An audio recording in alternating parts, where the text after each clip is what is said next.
We're joined now by Bloomberg's Megan Murphy, Politico magazine contributor Indira Lakshmanan, and The Atlantic Steve Clemons. Have a seat. Yeah, we'll just take these and we're gonna. Yeah, we can put you over there. Okay. Thank you so much, Parag. Let me first of all, we're gonna have a little conversation with you. Here's your scorecard. Oh, a scorecard. How exciting. I'm guessing I don't get one. Sharpie. Scorecard and a marker. Here's your Sharpie. Here's your Sharpie. Someone out there stuffed some ballot boxes for me. Right. So let me just start. We have a, just a little bit, Parag, and your book is now out, Connectography, and I did open up the New York Times today, and you got the whole big spread. So either it's pretty good or you've got a good publicist. I don't know. I think it's pretty good. Yeah, you think it's pretty good. If you do say so yourself. Do you dance? I told you last night I don't dance or sing. So yeah, I'm a policy wonk. So the policy wonk version of Star Search here. I guess the question that I'd like to just start with is, if we're 40 years from today and looking back at our copy of Connectography that's about a penny on Amazon used, what will it'll be a collector's item by then. Yeah, but what will we have? I'm thinking of Alvin Toffler, right? So you got to look back and say, what will we, if you're right and this is done and it's aspirational, give us 30 seconds on what impact you wanted the book to have. So the book does, for this map for the U.S., for the whole world. I've gone out and remapped the entire planet according to functional geography of infrastructure. The entire planet? Yeah, literally. There's 40 maps in the book, so really every speck of the Earth is... What about the ones that got lost to global warming and water? Oh, that's there, right? Okay. So we've got the National Geographic projections around sea level rise and what it's going to do to coastal geography. So the whole world. Because we are in the midst of this global connectivity revolution. Right. We're moving towards this world in which cities, infrastructures, and supply chains define humanity. They define where we are and what we do. And most of the world is already living in that world. So 40 years from now, it will be even more the case. A lot of people ask me what could undo this scenario. So it's either an alien invasion, a meteor strike, or sea levels rising to such an extent that coastal cities are so inundated and flooded that people have to massively retreat inland. Barring that, you're not stopping the world from massively urbanizing and from building these huge connectivity linkages. So, the Asia Infrastructure Bank that we talked about yesterday, $150 billion of spending towards physically binding together the entire Eurasian landmass. That's the scale at which China thinks about the relationship between infrastructure and grand strategy. We've got to do the same thing. Megan Murphy. Yeah, so I want to jump on a much smaller scale, and I want to talk about the people who are left behind, and I want to go to the map. I'm on the board of a company. You don't have the states on here, so I'm going to have to just sort of estimate it. That was intentional. Right. I'm going to guess then. Right here, the border of Wisconsin, western border of Wisconsin, Minnesota. Rural county. Cheese factory closes, 50 jobs are lost in that county. It actually decimates that county, those 50 jobs. Those people earn $16 an hour at that cheese factory. They're now driving into La Crosse, 90 minutes away, for jobs that are $7 an hour, $8 an hour, below minimum wage, working 2 jobs, working part-time. What do we tell those people who aren't fitting into that global vision of connectivity? What are we telling them who aren't going to see this? And what does your model say about the masses of people who aren't going to be able to relocate to those urban centers? And isn't this a bit of a race to the bottom? Why do you say that they can't relocate to urban centers when you're talking about a handful of people? The history of American domestic migration is a constant resorting of people in search of opportunity. Right now, we are, since 2008, are in the midst of such a great resorting, and there's phenomenal journalism that many of you have produced that tell the stories of how the American population is moving towards the South and the West and others in search of new life and new industries and new careers as a result of the financial crisis. So it's not that people can't stay where they are, right? Everyone has a right to stay where they are. But if you want to help those communities, you either help them, have jobs in the largest nearby city, or you make them attractive places for people to come and visit and do things like, whether it's tourism or agriculture or improve the quality of their agriculture, whatever the case may be. But whether someone wants to stay or wants to go, it's our responsibility to help them get connected in one direction or the other. But the UK's been struggling with this problem for 60 years about how to reinvent its northern industrialized centers, where they're building HS2 right now at a cost of $30 billion, which they're struggling to get funded because an inability to secure low-cost funding anymore for that. Are we just supposed to say everyone moves to London and we, in the absence of massive funding that we get far in excess of what we see governments willing to commit now. How do we actually make that happen? So the UK is responding to the fact that so much of the population has brain drained into London, and so they want to build this thing called the Northern Powerhouse, which would be Bristol to Leeds to Liverpool, basically. And they want to have the United Kingdom to have three major economic hubs: Scotland, this Northern Powerhouse, and London. The more distributed a country is in terms of having these regional centers of economic power, the more resilient, the more wealthy, the better off it's going to be. That's why Germany is such a successful economy. It has 8 major economic and demographic centers, each of which is a center of excellence in its own industry and has a demographic richness to it. And the UK is trying to do that. Even China is reinventing itself along these functional urban cluster lines, and that's why we need to do the same thing. Indira Lakshmanan. Well, I'm struck by you're making an argument for increased infrastructure development in these new hubs. This is a case that has been made for the last 2 decades that the U.S. Congress has ignored, unlike Europe and China, where they have invested in interregional high-speed trains and airports.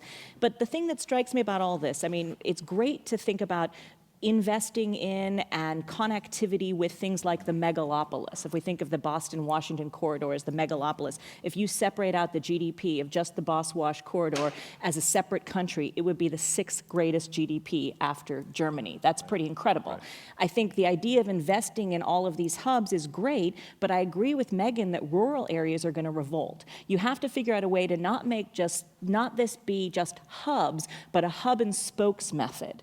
All right, and I think that the way for this to be more efficient, because if you talk about a smart region, it would have connectivity not only with transportation networks, with medical centers, utilities, a way to manage regional assets. You are going to come up against a lot of resistance from state governments. You're going to have a new way of rethinking basically the bureaucracy, because right now states hold on very much to the way they do their own infrastructure and everything else. And so to sort of be able to come in and tell the states you need to do this differently. On top of that, making clusters more efficient means higher wages. That's great for the people in these knowledge economy centers. It's not great for people in the rural areas. So I think that better spatial planning means not only better infrastructure between clusters, as you propose, but also investing in secondary roads so you have multiple spokes in the wheel. I'm thinking of 15501 in North Carolina, which is right in the Chapel Hill area, which is essentially this road that is like kind of a rural road in a growing high-tech region. And my parents who live there were telling me that they just got a flyer in the mail about basically local companies that are now trying to do what companies like HelloFresh and Blue Apron do, where you're getting locally sourced produce and food. They're trying to recreate what we're seeing on a national, global scale. They're trying to recreate it locally. I think that's the only way to do it. And one thing which Steve said, I have to say, I was very pleased to look at your report and your findings, because a lot of your research that was in the New York Times relates to a large research project for the U.S. Department of Transportation that my parents worked on. Wow. And that's why she knows a lot about 2007 to 2009. And you mentioned North Carolina, which is, so, I write in the piece about Appalachia. We've had a war on poverty in the Appalachian region going back at least 50 years, but it's precisely what you're talking about, which is also what I'm talking about, that is the solution to this, which is more connectivity for those towns along those 10, 12 states to connect them to the major urban hubs like Atlanta and so forth. And you could improve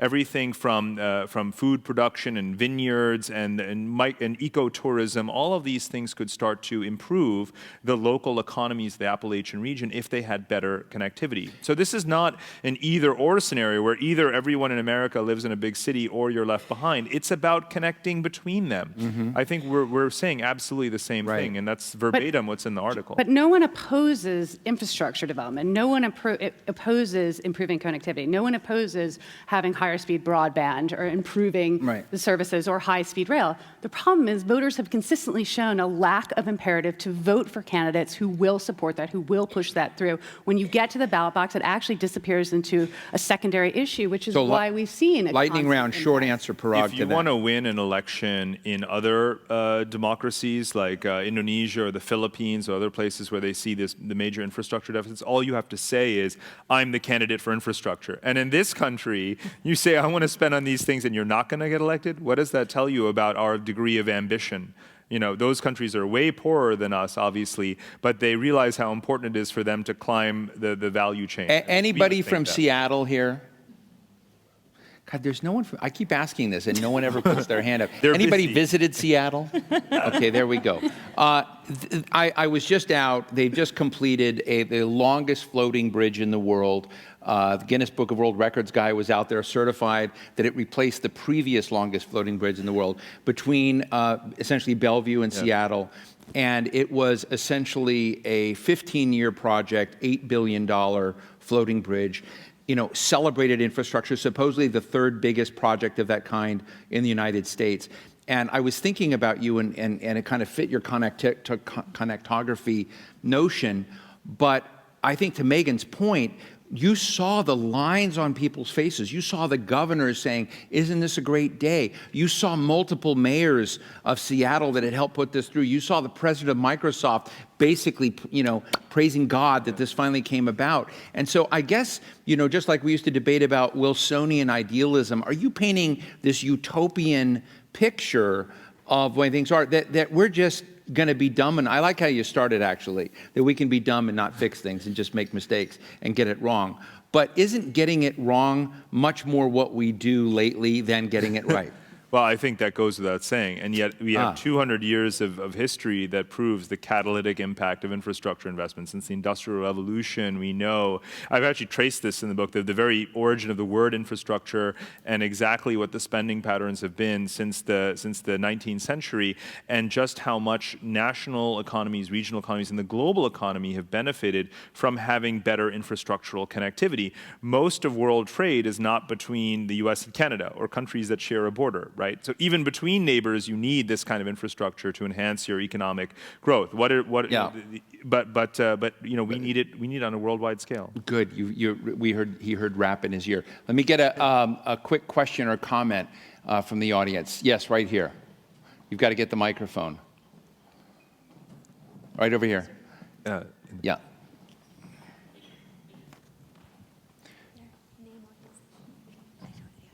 Hi, Joanna Brignolo. Thank you. I recently said to a high... Real short form. Okay, the question here, a prescription or a prescription for America. I suggested, why can't we have better federal and state partnerships to build the infrastructure? So why is this impossible for us? If we have a priority list of what we have to get done, we need to get it done and let the American people know it can get done. Yeah. Quick answer? No, I mean, again, governors want this. If governors were to develop their plans on an interstate or regional basis, work with the relevant Congress people and senators, they could then take proposals like this, more sort of capably, if you will, to Congress and get some of these done. They could. There's nothing. We don't need an infrastructure czar. By the way, I had to get that in there. We don't need a czar.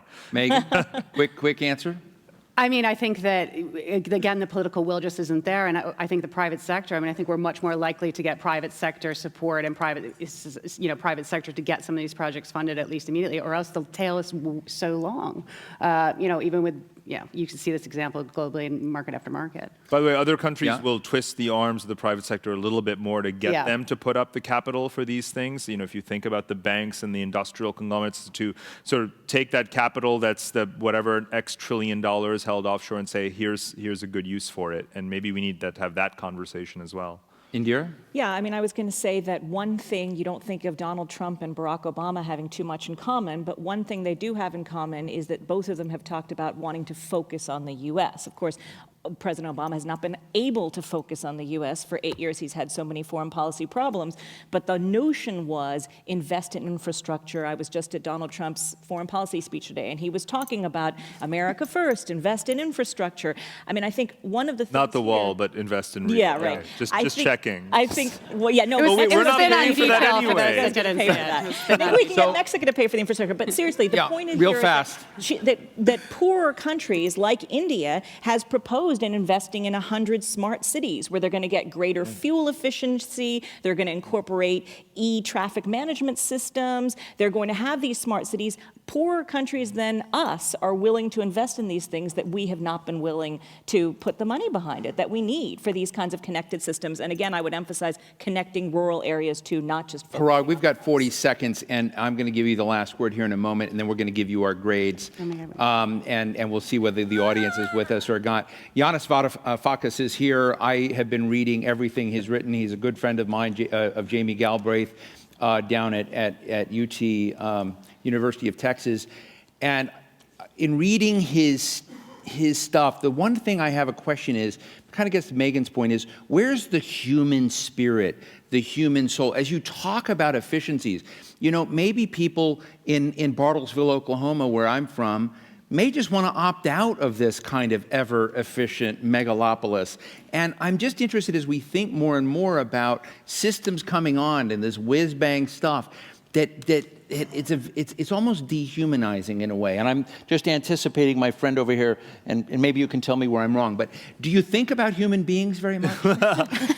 I don't know what better vehicle there is to uplifting and empowering human beings than connectivity. You know, I describe it very philosophically and morally, even in this book, as a deep human impulse. In fact, in building more connectivity between human beings and human communities is the surest one thing that all human beings have agreed on doing for the last 60,000 years. In fact, much else we can't agree on, but we have become more connected. So this is an intensely human story of people wanting to migrate to cities, people wanting to be connected to jobs and to supply chains and to technologies like the internet. We all want this. This is a completely humane set of ideas. Okay, and Indira, I'm going to ask you to issue your score on a point scale of 1 to 10. Well, I'm going to issue it in 1 to 10. Is that how we're doing it? Yeah. Okay. Oh, you brought your own graph? I brought my own graph. This is Piketty. No one can see the graph. Well, I don't have PowerPoint here, yeah. but this is Piketty's graph showing the top 10% pre-tax income share